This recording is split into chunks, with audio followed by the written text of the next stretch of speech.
Kaso sang leptospirosis sa probinsya sang Iloilo subong nga tuig naglabot na sa masobra shin. Mga pumuluyo ilabi na ang mga mangunguma nga masami nagalusong sa baha ginapadoble halong. Ini ang gintutukan ni Zen Kilantang live sa Pavia, Iloilo. Zen?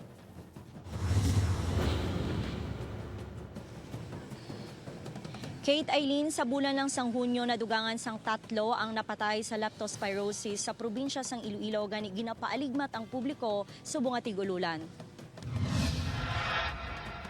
3 ka mga persona sa probinsya sang Iloilo ang ginbawian sang kabuhi sa bulan lang sang Hunyo bangod sa leptospirosis. Isa ka bacterial infection nga makuha sa ihi sang sapat, kaangay sang ido, ilaga, kag iban pa nga sapat sa kaumhan.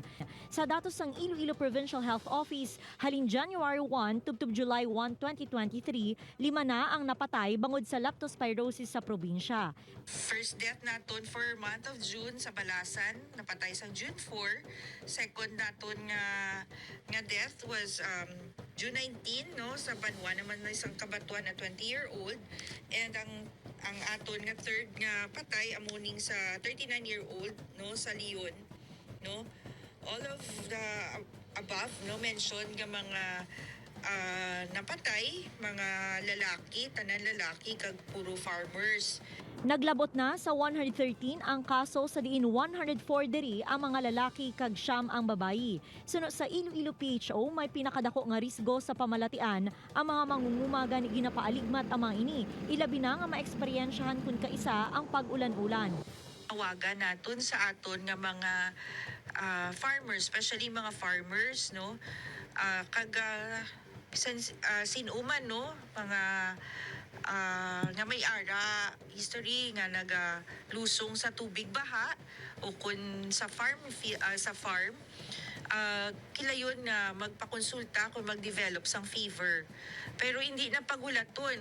Ang senior citizen nga si Limuel nagatadag sa iya talamnan kada adlaw, gani ginasiguro gid sini nga makapanghugas sang iya tiil kun magpauli. Ay, may mga kami butas. Yan mo lang ni, pagkaabot lang ng panginaw sa ngabon ni. Inawan mo lang abon dahil ng tiil mo. Dahil kung may mga tunog kati, wat-watan mo ka padugo ni, kag naman yung utangan bulong. Mahimo nga magsulod ang bakterya sa lawas sang tao paagi sa pilas nga makakontakt sa infected nga tubig o konduta. Pila lang sa mga balantayan nga sintoma amo ang mataas nga hilanat, sakit sa ulo, pagsuka, diarrhea, kag pagpalanakit sang lawas.